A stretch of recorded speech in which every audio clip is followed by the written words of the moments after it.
আসসালামু আলাইকুম। ও ভাই বোনেরা, আমাদের বিশ্বনবী হযরত মুহাম্মদ মুস্তাফা সাল্লাল্লাহু আলাইহি সাল্লামের 10টা উপদেশমূলক বাণী এবং 10টা শিক্ষামূলক বাণী। এই 10টা শিক্ষামূলক বাণী যে ব্যক্তি আমল করবে ইনশাআল্লাহ তার জীবনে উপকৃত হবে।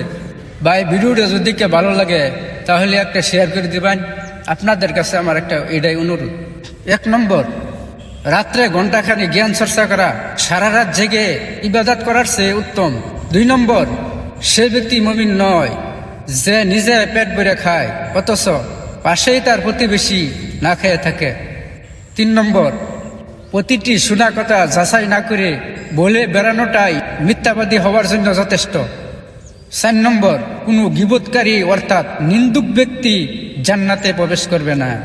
5 নম্বর, তোমাদের মধ্যে সেই ব্যক্তি সবচাইতে উত্তম যে তার স্ত্রীর কাছে উত্তম।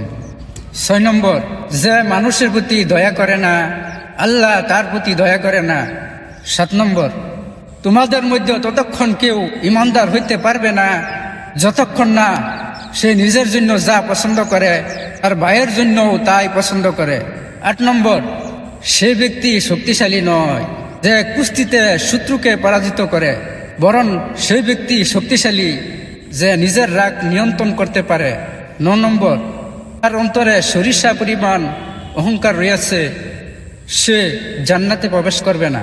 10 নম্বর, আয়না যেমন ময়লা দূর করতে এবং সাজ সৌন্দর্য গ্রহণ করতে সাহায্য করে, তেমনি একজন মুমিনের কর্তব্য তার মুমিনের ভাইয়ের দুষ্কুটি দুষ ও সুন্দর গুণাবলী অর্জন করার কাজে সাহায্য করে।